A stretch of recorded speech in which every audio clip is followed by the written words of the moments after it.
Quiero comenzar mi exposición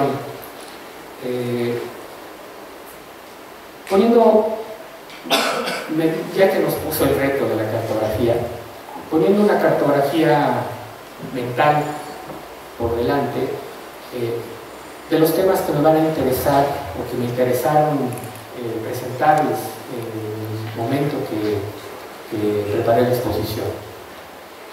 Me interesa hacer una cartografía muy rápida de cuáles son el conjunto de condiciones históricas compartidas en América Latina y en el mundo, que hace que podamos pensar entonces en la vigencia real de una necesidad de la teoría crítica. Porque está bien decir que hay teoría crítica, está bien decir que hay geografía crítica, que hay epidemiología crítica, pero si es que existe es porque hay una necesidad histórica de que exista. Y la necesidad histórica no se explica desde nuestra voluntad, sino la necesidad histórica significa de que hay un conjunto de problemáticas comunes. Y hablar de ese conjunto de problemáticas comunes a mí me parece que no tiene que ver con la homogenización, que es quizá uno de las grandes claves, de los varios retos que nos puso, voy a decir Jaime, pero voy a hacer un paréntesis, porque lo voy a decir Jaime sin conocerlo y porque me atrevo, pese a que ese rector y pese a que fue una exposición brillante, porque de alguna manera en México cuando se habla de usted no es necesariamente respeto, sino es distancia. Y cuando se habla de tú, no es falta de respeto, sino es cercanía. Y la exposición que hizo Jaime me hizo sentir tan cerca de él que siento que ya lo conozco. Me hizo sentir completamente cercano, con una empatía, con una forma de mirar el mundo completamente compartida, viendo los mismos problemas que yo veo, insertos en las mismas búsquedas, quizá no con la misma experiencia, con el mismo camino recorrido. Entonces, tal vez esto sea como una afrenta cultural en Ecuador, pero quisiera hacerlo así porque esta es la emoción en la cual me gusta moverme con claridad. Entonces, el problema entonces decía, cerrando este paréntesis al que nos pone Jaime en su exposición y me parece fundamental, de cómo poder reivindicar como parte de estas características históricas en las cuales estamos el problema de lo universal, no como un problema de totalidad totalitaria, como un problema de totalidad autoritaria, como un problema de totalidad que reconozca siempre las diferencias y que dentro de las diferencias se camine hacia la eliminación artificial de las jerarquías, y por otro lado no recurrir al atomismo metodológico que bien nombró, que tiene expresiones en el positivismo, que tiene expresiones en el culturalismo, que tiene expresiones en el subjetivismo y que tiene expresiones en todos lados. Entonces, cuando hablo de problemas universales, me gustaría decir que parto de una entrada que ya está considerando que lo universal no es homogenización. El universal implica necesariamente ya de suyo, desde la perspectiva que está proponiendo Jaime, desde la perspectiva que yo propongo, entender la totalidad de sus diferencias y de sus múltiples determinaciones, pero entender que esta totalidad también tiene forma y que políticamente también se lucha y se disputa esa forma. Entonces, ese primer reto que nos pone Jaime, para mí me va a servir mucho en esta primera parte de la exposición. ¿Cuáles son estas condiciones históricas a las cuales nos estamos enfrentando, en las cuales vivimos? ¿Cuáles son estas problemáticas comunes que nos hacen mirar la realidad desde una perspectiva para buscar un conjunto de alternativas o un conjunto de soluciones que van más allá de las miradas disciplinarias, que van más allá de las miradas de la geografía, que van más allá de la mirada de la epidemiología, pero que incluso que van más allá de la mirada de la ciencia, que nos obligan entonces a poner atención a algo que está sucediendo.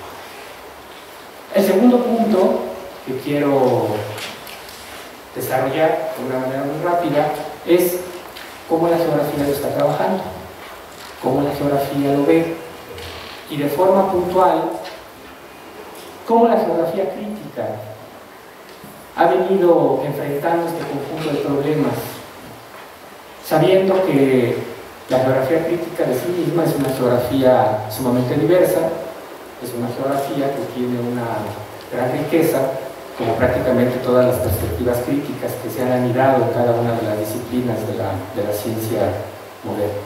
Entonces, no es un reto fácil, porque no se trata de decir, lo ve así, y entonces verlo así significa ser crítico, y veamos cómo lo ve la otra parte de la geografía que no es crítica. Esa va a ser la segunda parte de mi exposición.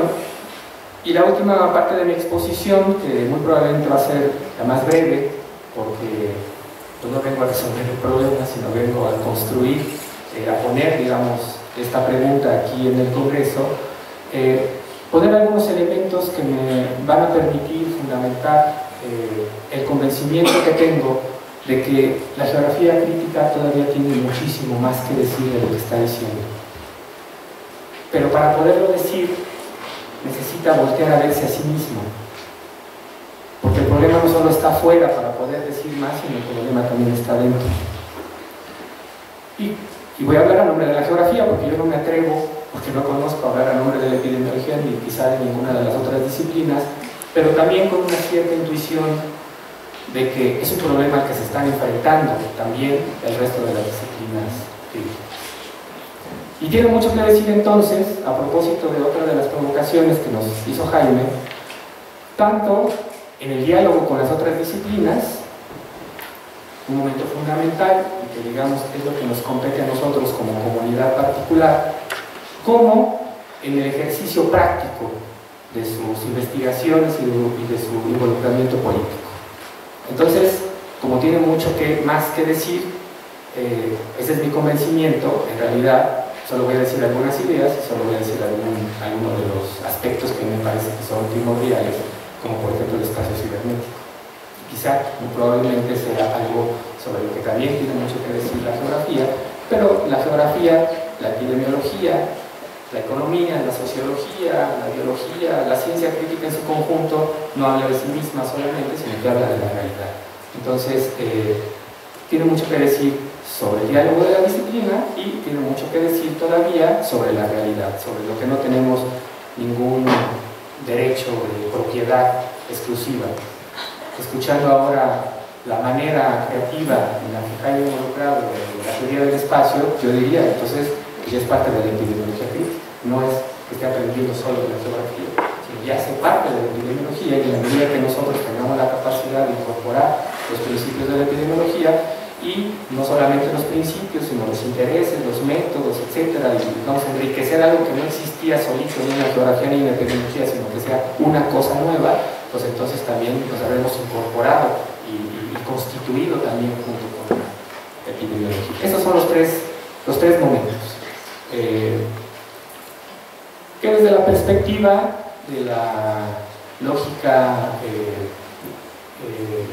atomista del mundo, desde la lógica fragmentaria, podría entonces parecer que no he iniciado la conferencia, pues ya empieza a hablar, ¿no?, de los puntos, ¿no?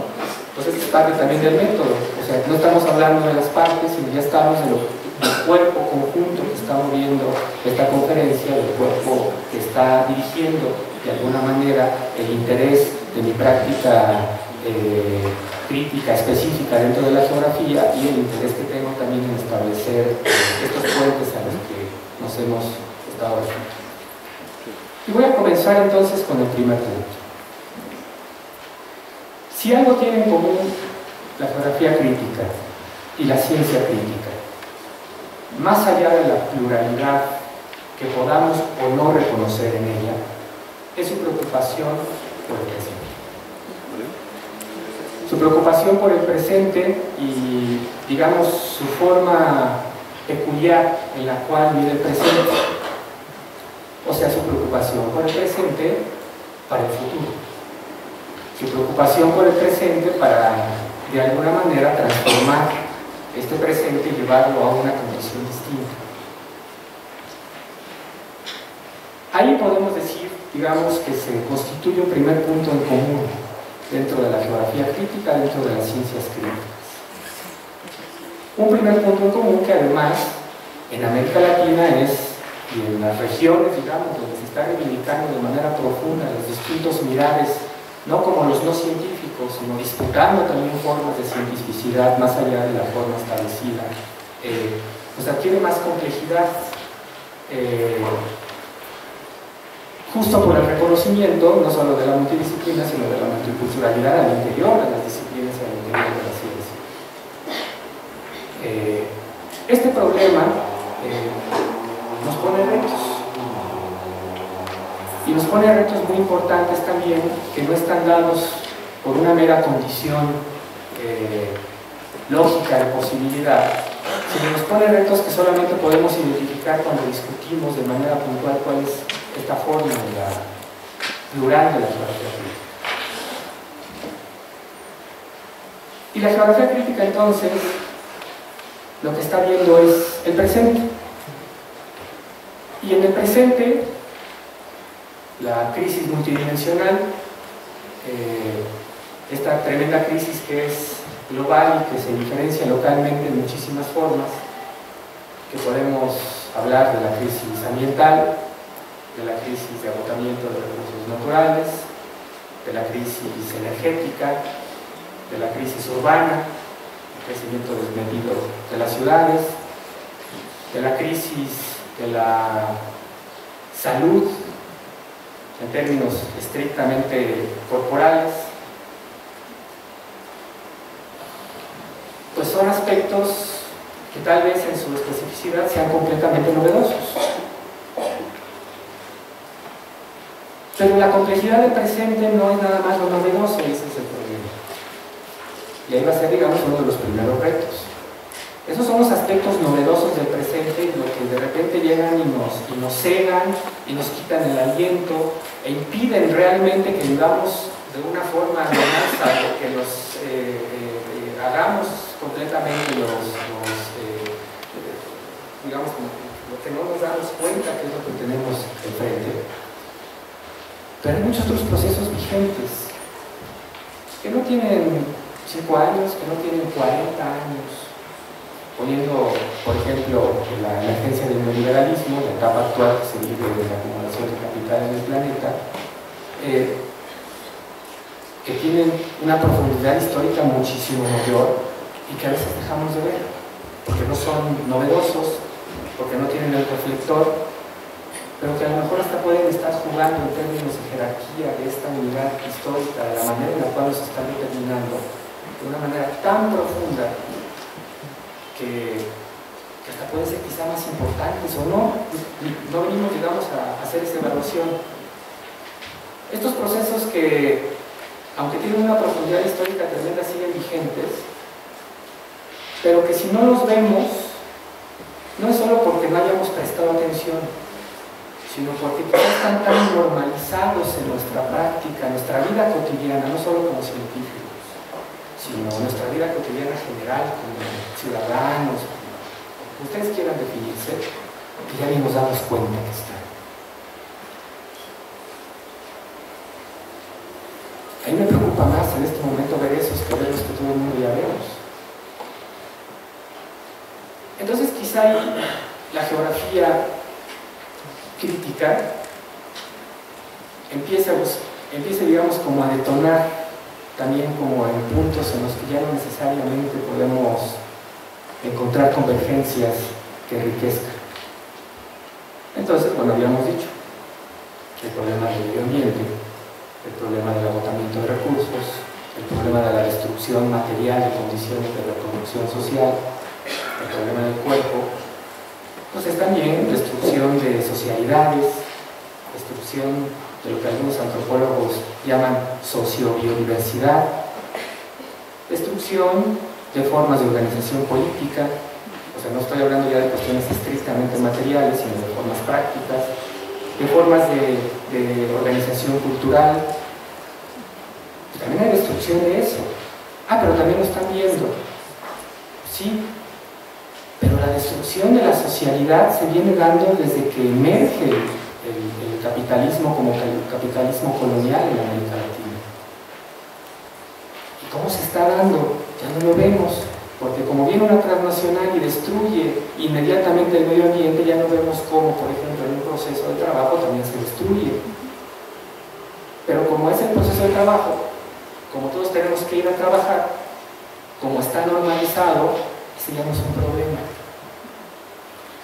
Entonces, a mí me preocupa mucho entender que el problema que nos enfrentamos está condicionando nuestra forma de mirar, está condicionando la complejidad en la cual se para la geografía crítica y todas las disciplinas críticas, no solo como riqueza, sino en tanto que perdemos de vista lo que está históricamente normalizado, no de manera conservadora aceptado, sino invisibilizado. Realmente ni cuenta nos damos ya en nuestra vida cotidiana que existe. Entonces también esa es la manera en la que las problemáticas históricas actuales y la realidad histórica actual nos condicionan el mirar. Entonces, la explotación del trabajo. La explotación del trabajo continúa. Y quizá hasta históricamente se puede entender por qué se ha dejado de ver, justo por esta ideología oficial del partido oficial de la Unión Soviética que hizo un reduccionismo de la totalidad a un manual político que decía: el problema es la explotación del trabajo, liberemos el trabajo, y que negaba de una manera autoritaria, empobrecedora, rígida, no solo la diversidad y la complejidad del sujeto, sino también la necesaria diversidad y complejidad del proceso de transformación. Pues entonces la búsqueda justamente de estos otros elementos llevó a olvidar algo que era importante. Entonces perdimos de nuestro horizonte un problema central, porque la manera en la que era tratado era de una manera atomizada y autoritaria, y no nos dimos cuenta que el problema era la atomización y el autoritarismo. Se nos olvida este problema, recuperamos otros, y a veces lo recuperamos, como bien ya se dijo, de manera atomizada y de manera autoritaria. Esta es la complejidad del presente, desde mi perspectiva. Este es el reto que tenemos para dialogar. Este es el reto que tenemos para fortalecer el pensamiento crítico.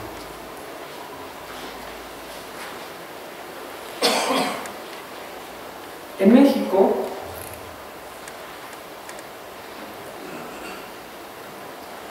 es absolutamente claro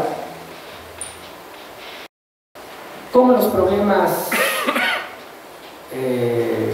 novedosos están completamente entreverados con los problemas vigentes desde hace siglos. Por ejemplo, las migraciones, la movilidad espacial, que además es estudiada por la geografía, pero que no es propiedad de la geografía. La movilidad espacial de la población, las migraciones, los flujos, etc., es una característica de la realidad. La constitución humana es movimiento.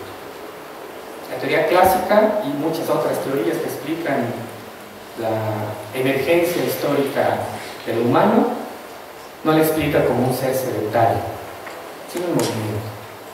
Hay varias discusiones y todo, que en el fondo espero que algún día tengamos suficiente certeza para afirmar exactamente cómo fue, si fue en el corazón de África, si fue simultáneo en varios lugares.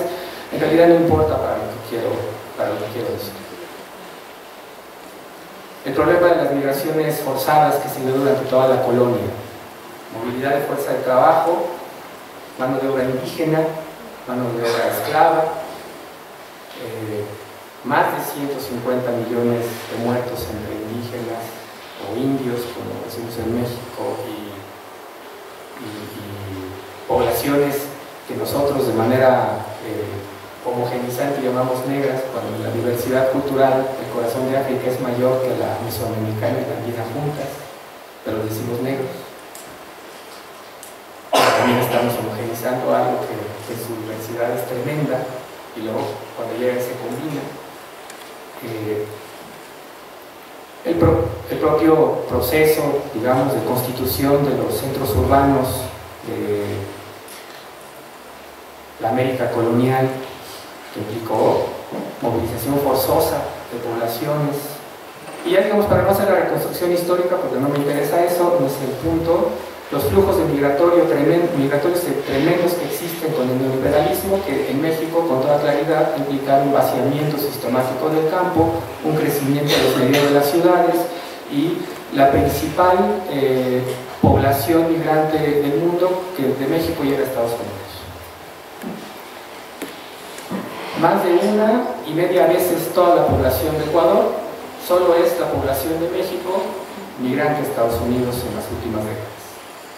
Entre 20 y 25 millones, porque no se puede hacer esa contabilidad precisa, porque muchos de ellos son indocumentados. Entonces, bueno, en buena medida es un cálculo. Bueno, ese es un problema viejo del movimiento. Entonces diríamos, ¿qué es la migración como un problema que tenemos que enfrentar? Un problema viejo, un problema nuevo. Bueno, pues es un problema vigente. ¿Qué importa si surgió hace 500 años o si surgió hace 5 minutos? Es un problema actual. Pero lo que sí es que la forma en la que se daba la migración durante la colonia era muy distinta a la manera que se da hoy.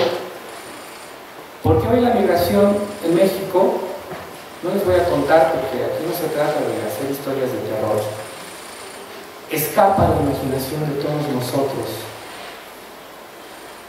en relación a lo que implica el tráfico humano, venta de órganos, trabajo esclavizado, no solo para trabajo sexual, sino para trabajo esclavizado, extorsiones, cuerpos que se encuentran en todos lados en México, mutilados,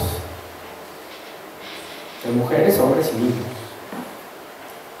Muchos de ellos mexicanos, pero muchos de ellos centroamericanos. Bueno, ese tipo de migración en específico no es histórico.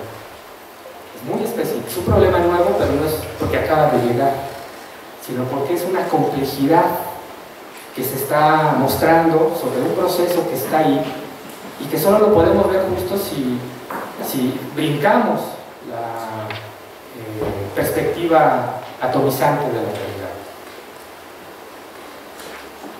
No voy a decir más porque el diagnóstico es gigantesco, y cada uno, tendríamos que hablar de los problemas ambientales, de las mutaciones, tendríamos que hablar de los índices de explotación del trabajo, tendríamos que hablar del índice de obesidad, tendríamos que decir, por ejemplo, que somos el primer lugar en el mundo de obesidad en niños, el segundo en adultos, y bueno, esos son los problemas que obliga entonces, y muchos otros que ahora uno debe explicarlo, nos obliga a mirar de una manera específica la realidad.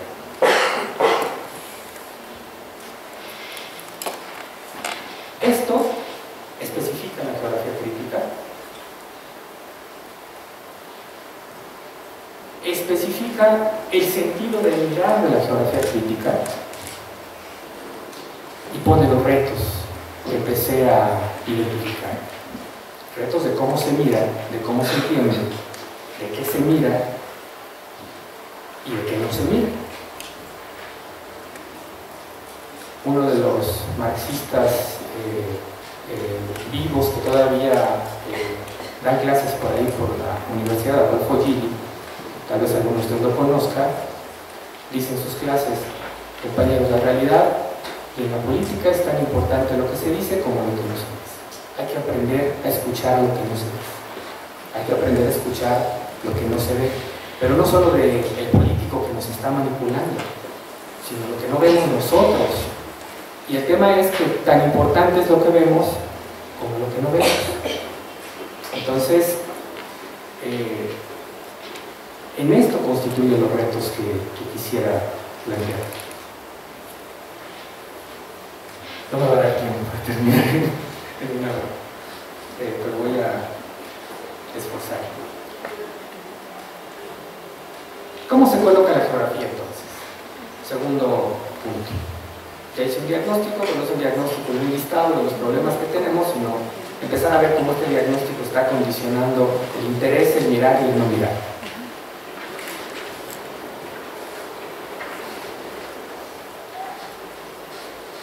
parte de los problemas a los que nos enfrentamos todos, por una cuestión de capricho de la historia, puso a la geografía en el corazón del debate de las ciencias críticas. No por mérito de los geógrafos, ni siquiera de Henri Lefebvre, que yo también lo considero el referente fundamental para pensar la problemática del espacio, sino porque la realidad histórica tiene ciertas características que no tenía antes.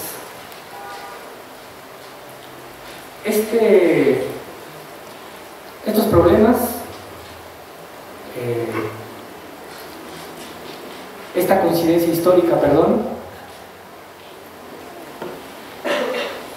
podría explicarla de una manera sintética de la siguiente manera. La geografía, desde su institucionalización finales del siglo XIX, principios del siglo XX, se ha preocupado por el problema del medio ambiente. La geografía, desde hace entonces más de un siglo, se ha preocupado por los problemas de los recursos. La geografía, desde hace más de un siglo, se ha preocupado por los problemas del territorio, por los problemas del espacio, por los problemas del vínculo entre las poblaciones humanas y su entorno. Pero la manera en la que lo hacía, vayan ustedes a saber cómo es, pero se había preocupado. Entonces, viene un proceso histórico general de configuración de la acumulación de capital a finales de los 60, que se acompaña además de un proceso de Guerra Fría y de una confrontación ideológica que también es material y militar entre la única gran propuesta que le ha intentado disputar al capital una forma distinta de unidad como forma histórica, no de reivindicar una forma más, sino de plantear, es posible que la unidad histórica tenga otra forma, aunque la planteaba homogénea, que era el socialismo, y con ello dos determinaciones. Una, como el capitalismo entra en crisis y tiene la necesidad de reactivar nuevamente sus procesos de acumulación de capital, como tiene la necesidad de seguir haciendo sus negocios, como a veces lo decimos de manera sumamente resumida, inicia como un proyecto de clase un proceso de reconfiguración territorial de la producción a escala mundial, con distintas dificultades, pero lo inicia. Surge el ordenamiento territorial como una especialización de los geógrafos, surge el urbanismo, surgen las distintas herramientas necesarias para poder llevar a cabo este proceso. Hoy en América del Sur se llama IRSA.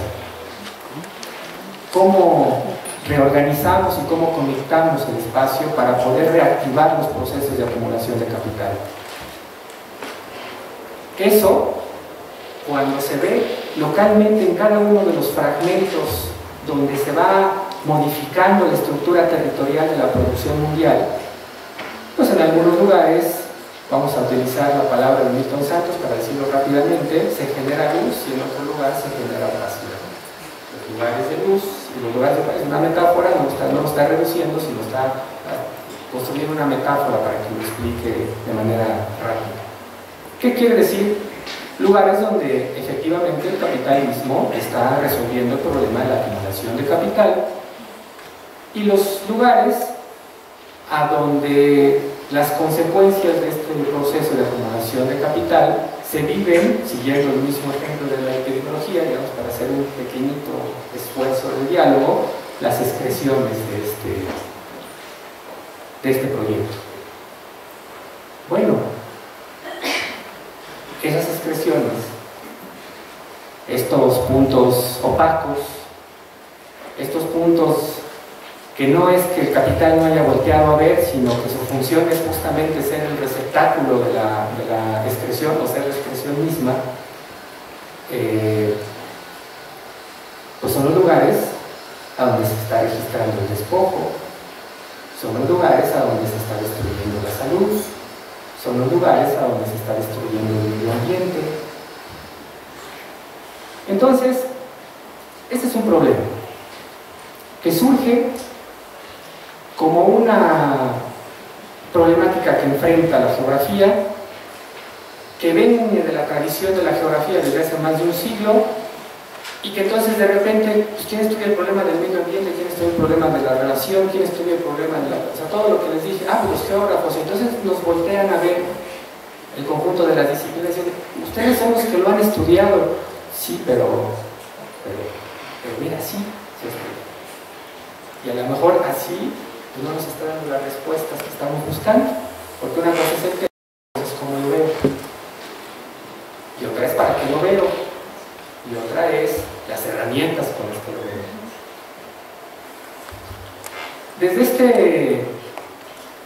Desde esta, había dicho, como lo denominé, coincidencia histórica, nos pone la propia historia, la geografía, en el centro de una de las problemáticas más novedosas. Y frente a ello, entonces, como ya lo mencionaron, inmediatamente comienza la reflexión sobre, entonces, cómo lo vamos a mirar. Y se echa mano de algo que había surgido en los años 60, tampoco me da tiempo de desarrollarlo, que es esta geografía radical con cierto compromiso, con intereses de intervención, hartos, absolutamente hartos de la supuesta neutralidad de la ciencia, absolutamente hartos del silencio de la ciencia, absolutamente hartos del pragmatismo de la ciencia geográfica, sirviendo siempre al poder. Y así surge, pero surge con una clara definición negativa. Esto es lo que yo no quiero ser. Pero ¿qué sí soy? Pues quién sabe. O sea, soy una no geografía positivista, neutral, que no le interesa la denuncia política y que no quiere servir simple y sencillamente a las relaciones que mantengan el estado de las cosas. Pero entonces, ¿qué sí soy?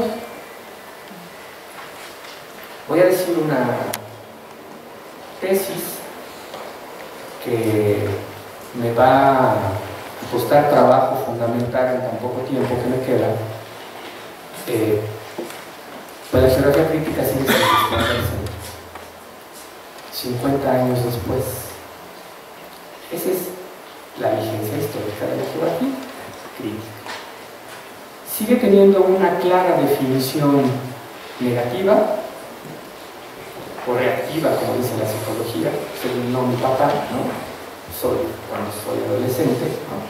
Soy una geografía positivista, sin compromiso, sin perspectivas de neutralidad y sirviendo el poder, ¿no? Pero exactamente ¿qué soy entonces? Ya como un problema de definición de la identidad de la geografía crítica. Yo no me atrevo a decir que esto pasa en todas las disciplinas, pero no me extrañaría si descubrimos que esto pasa en todas las disciplinas o en todas las facciones de las disciplinas que se asumen como críticas. Entonces, frente a ello, la solución histórica que la praxis de la geografía crítica realmente existente ha encontrado es llamar a la pluralidad. ¿Qué es la geografía crítica?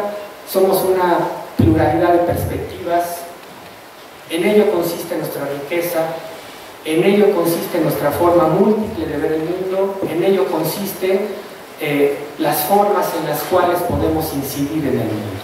No solamente verlo, sino también estar en él transformándolo.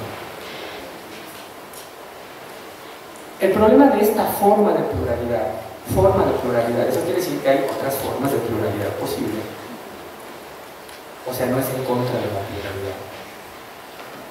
Es que al mismo tiempo que se reivindica como riqueza, también hay que verlo como límite. Porque su propia constitución no se esfuerza y no pone como objetivo central dentro de su propia praxis crítica, identificar los puntos de tensión, identificar las contradicciones, opuesto en positivo, identificar los puntos en común que sí nos permita comenzar a reconstruir una identidad propia que no sea negativa. Los retos que puso Jaime Luz para discutirlos. Entonces el problema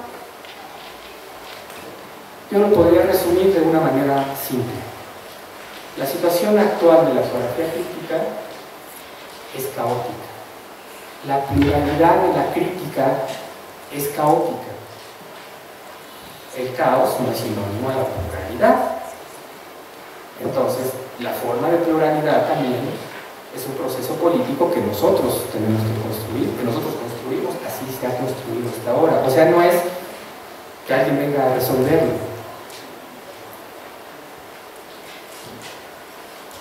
Y este caos es el límite que tiene la geografía crítica. Entonces, el reto es superar ese caos, no destruir la pluralidad. ¿Cómo hacerlo? Ese sería, digamos, parte de lo que les quería platicar, pero tengo 5 minutos y todavía me falta el punto C. Entonces nomás lo voy a insinuar para que, si es de su interés, mientras discutamos, lo podamos ir construyendo juntos, porque lo que tengo es una propuesta que además no es nueva, sino que emana justo de la tradición del pensamiento crítico. Distinguir al menos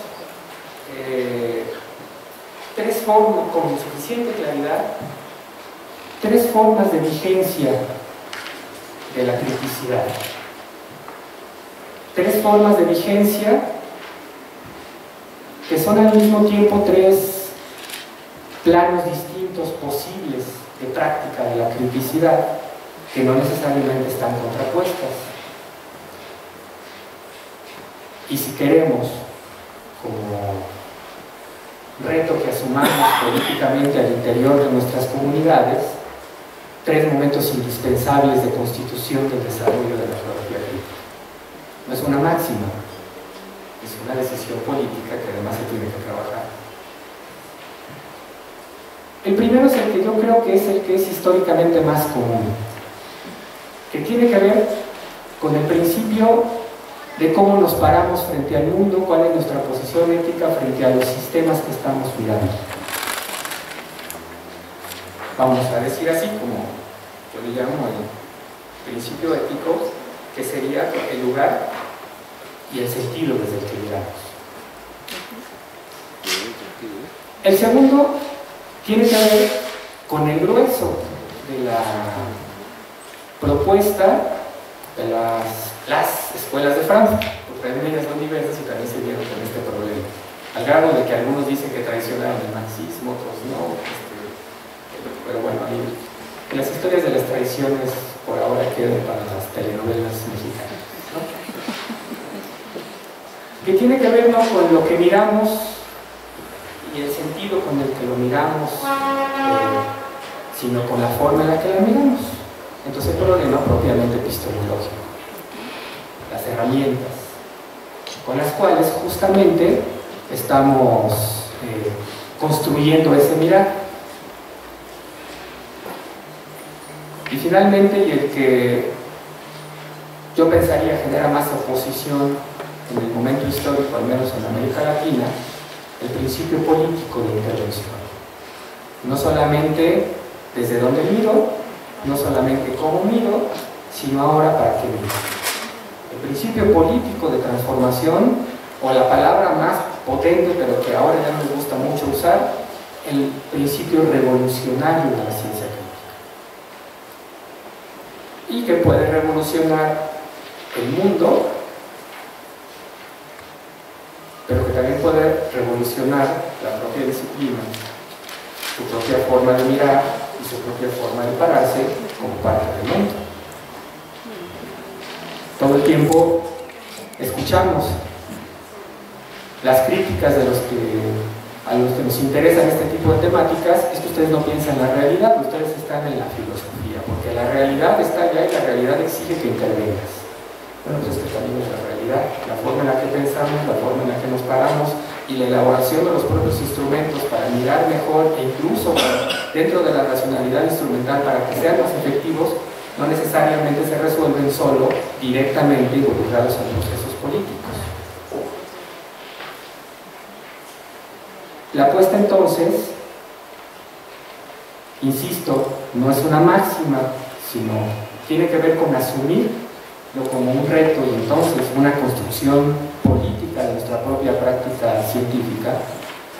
Tiene que ver con reconocernos que estos tres principios se autoconstituyen y que ninguno es puro, que ninguno se hace a sí mismo, que todos se condicionan y que es posible construir una criticidad que, respetando la pluralidad, tenga al menos claridad de cuáles son los puntos desde los cuales se están discutiendo. Si tú nomás estás en la academia, no eres crítico. Si tú no vas a la comunidad o al proceso político, no eres crítico. O si tú eres positivista, aunque estés involucrado en la comunidad, no eres crítico. Tu intención es crítica, pero tú no eres científico crítico, eres positivista, lo siento. Y así, descalificaciones de uno a otro, porque creen que son principios puros, cuando son planos distintos de actuación y que a lo mejor podrían ser incorporados de manera paulatina si no lo ponemos como propósito, porque no es el destino, o sea, no es que esperemos a que se constituyan, a lo mejor nunca se constituyen, no quiere decir que dejen de existir, pero a lo mejor nunca se constituyen como una unidad no caótica y que pueda justamente avanzar en este sentido. Volvamos a una pregunta. ¿Tengo una hora o tengo hasta las 12? O sea, una hora, sí, sí tengo una hora. Okay. Si tengo hasta las 12 ya. Este es el problema de la vigencia de la realidad, de la vigencia práctica de la geografía crítica, caótica, con estos retos, con estas posibilidades, digamos, de potencia y de enriquecimiento plural, pero por otro lado con estos límites que radican justamente en ello. Y este es el problema histórico del que surge y al que se enfrenta, la primera parte de la exposición. Por eso surge, estos son los problemas, por eso de repente el mundo voltea a ver la geografía para que les demos respuestas. Pero volvamos a la realidad. Y ahora veamos a la geografía crítica fuera de su tradición. La geografía crítica de ecosistemas y se involucra críticamente en los procesos políticos que quieren de alguna manera incidir en la forma histórica de los ecosistemas, de los entornos, etc. Pero como no es parte de la tradición de la geografía, analizar los procesos políticos en sí mismos, eso es la filosofía política, la ciencia política, la sociología política, y la geografía política en realidad pues es los aspectos de la política que tienen que ver directamente con el territorio y se acabó. Llega completamente desarmada a la comprensión de la práctica política y de manera, digamos, voy a decir, ingenua, simple y sencillamente se inserta en la práctica política, pero no entiende necesariamente la práctica política. O, dicho de otra manera, se entiende de una manera plural y entonces volveríamos nuevamente al mismo problema, no como riqueza, sino también como Estado. Dije hace un momento, dos problemas de la realidad: la acumulación de capital, la reconfiguración del territorio, la confrontación que estaba terminando entre el socialismo y el capitalismo, que se llamó más o menos Guerra Fría. Eso tuvo repercusiones muy claras en la constitución de las fuerzas políticas de nuestras sociedades post caída del muro de Berlín. Dicho muy rápido, tampoco voy a tener tiempo para explicarlo, la constitución de la fuerza política no solamente dejó de ser autoritaria, con un sentido único, que implicaba necesariamente ser o no ser parte del movimiento socialista, el socialismo real, insisto, sino que implicaba al mismo tiempo, digamos, con la caída del muro de Berlín, con el final de la Guerra Fría, la pérdida del sentido político de la necesidad de una fuerza de unidad. Para poder transformar la realidad histórica se requiere una fuerza de unidad. Y esa fuerza de unidad pues era homogénea, era autoritaria, era excluyente. Se criticó y se criticó bien. Pero entonces el momento histórico que viene después son una multiplicidad de fuerzas que reivindican no con legitimidad, porque no es una cosa, bueno, es que tiene derecho a, sino con necesidad, un montón de otros planos. El movimiento feminista, el movimiento ambientalista, muchísimos otros, emergen de repente también como prioridades de la transformación. El problema es que como fuerza política, son fuerzas políticas fragmentadas, fragmentos, que ya no tienen la capacidad política de disputar al capitalismo la definición o la intervención de la forma histórica como unidad. Ya ni siquiera está en el horizonte, porque ponerlo en el horizonte era sinónimo de homogenización con la sociedad pretendida por el socialismo real, y entonces toda forma de proyecto de sociedad implica homogenización. No sé de dónde lo sacaron, pero esa es la consecuencia que tiene cuando se considera esto. Bueno, cuando la geografía crítica voltea a ver esos problemas y entonces ve los problemas ambientales, los problemas de la destrucción del cuerpo, los problemas de las migraciones, las mujeres en las migraciones, las mujeres en el espacio doméstico, cuando empieza a ver todos estos problemas, sin darse cuenta, digamos, de estas cuestiones que no vemos, asume la condición de la politicidad tal cual es y no la asume como parte también de su propio trabajo crítico. Encuentra entonces luchas territoriales fragmentadas, luchas en el campo, luchas en la ciudad, luchas en el espacio de la producción, luchas en el espacio del consumo, luchas en el centro, luchas en la periferia, luchas que se afirman a partir de la identidad étnica, el territorio de los pueblos originarios, luchas que se afirman a partir de la tradición urbana, el territorio, como decimos en México, el barrio, este es mi barrio, pero son fragmentos. Entonces fíjense qué coincidencia, es un fragmento del territorio y es un fragmento de la fuerza política, los dos entendiéndose de manera atomizada. El problema es que no solamente se entienden, sino con una vigencia histórica fragmentada. Pero la geografía crítica lo ha visto muy poco. Ese es otro reto.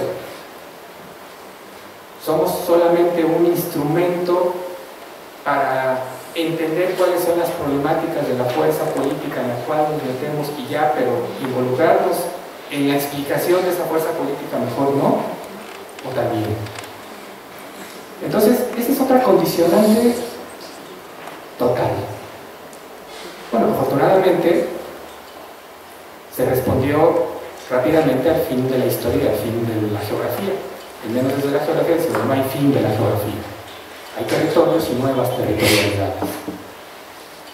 Espacios y espacios que se reconfiguran.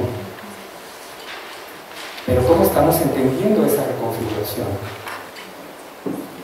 Y ahora sí, ¿cómo estamos entendiendo las formas múltiples que de manera individual y colectiva habitamos en cada uno de esos fragmentos del orden espacial mundial, con todas las, digamos, los aspectos que había que decir para comprender?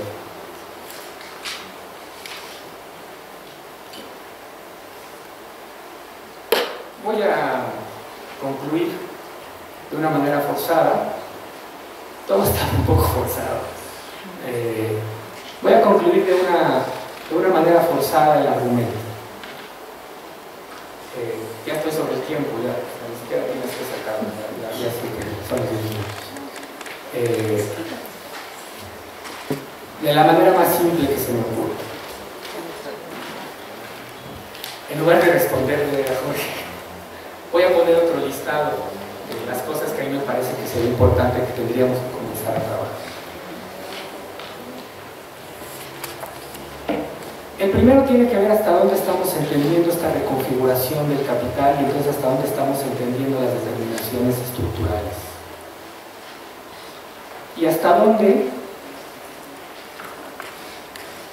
el problema del despojo como despojo es apenas el primer momento de un proceso mucho más complejo que nosotros, por supuesto, vivimos como despojo, no porque sea nuestro punto de vista, porque efectivamente existe. ¿Hasta dónde este proceso de reconfiguración del proceso de acumulación de capital es solo despojo? ¿Y dónde está lo demás? Entonces, ¿hasta dónde la comprensión de los factores estructurales que nos están determinando? ¿Y hasta dónde la comprensión de la función particular de los espacios particulares que nosotros vivimos como entorno para entender mejor a qué fuerza nos estamos enfrentando? La economía política ya explicó desde hace 2 años que todas las civilizaciones que se fundamentan en el despojo han colapsado. El debate del despojo, si lo ponemos en el corazón de la discusión, pues en realidad es decir que el capitalismo está colapsando. Yo estaría contento de que eso sucediera. Sin embargo, yo no veo que esté colapsando, aunque ese es nuestro deseo. ¿Hasta dónde las herramientas que nos dio, por ejemplo, Henri Lefebvre son suficientes para explicar la complejidad? Cuando él mismo, en el prólogo que escribe a su libro en el 84, dice, ojo, este es un primer ejercicio, que no nada más hay que complementar en relación a los temas que me faltaron, sino que hay que pasarlo por el camino de la crítica, del diálogo, de la interdisciplina.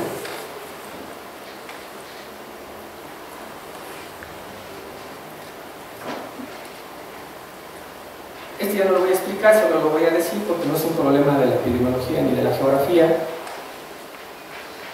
¿Cómo incorporar la subjetividad en este proceso complejo?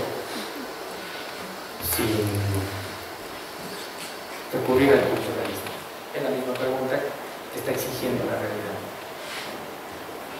Pero no negándola, ni homogenizándola, sino todo lo contrario, reconociendo que las subjetividades distintas existen, que se encuentran en confrontación política. ¿Cómo poder entender este momento fundamental de trazado consciente dentro de las intervenciones políticas que se llevan a cabo en procesos de definición de los órdenes espaciales actuales? Porque el problema de la subjetividad no es la subjetividad, sino el problema de la subjetividad es el problema de las fuerzas motoras que dirigen la práctica que produce y que consume espacio. ¿Cómo incorporarlas? ¿Cómo no negarlas como un problema de lo que no vemos porque está tan normalizado que ni cuenta nos damos, pero al mismo tiempo cómo no sobrevalorarlas en relación a que no es un problema de reconocimiento de pluralidad, sino es un problema de dominio de intersubjetividades, de lo que la teoría marxista clásica llamaba lucha ideológica. Hay una disputa también entre las intersubjetividades que hay que reconocer y que el problema es mucho más amplio que solamente reconocer que hay formas distintas. No para enriquecernos epistemológicamente, sino para reconocerlos como rasgos de la realidad. Otro punto, que es el último, antes de que ¿Cómo entender que el espacio como unidad histórica, algo que yo he nombrado espacio histórico para diferenciarlo sin atomizarlo de los espacios particulares, urbano, rural, productivo, constructivo, etc. El espacio histórico como aquel espacio que corresponde a la forma histórica en la cual estamos, que es la capitalista, condiciona la propia lucha social, condiciona la lucha de clases, entonces condiciona la lucha, las distintas luchas vigentes y necesarias para llevar a cabo la transformación. El espacio es el escenario de la confrontación política. No solamente es, que eso es fundamental, decir no solamente no significa que ese tema es importante que el otro. El espacio no solamente es el sustrato material que puede ayudarnos a explicar piezas del rompecabezas de este metabolismo social histórico, sino que también condiciona la propia lucha de clases. No es un espacio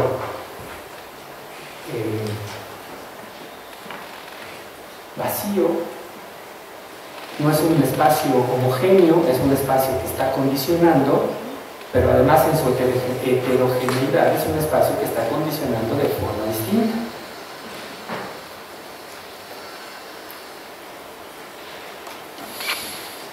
El espacio en su unidad es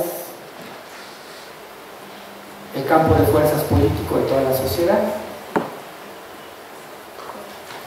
pero al mismo tiempo es la concreción material, histórica, de los múltiples campos de fuerza que han estado vigentes como fuerzas vivas, pero que ahora operan como un trabajo muerto, pero completamente vigente. Entonces no se trata solamente de decir la lucha de allá se hace así, la lucha de acá se hace así, sino de entender que es una lucha conjunta y que determina también formas distintas para una lucha común. Es una apuesta política en la que yo estoy convencido es a la que es necesario caminar. Y entonces, ¿cómo entender a partir de ello que cada uno de estos escenarios, que cada una de estas formas de condicionamiento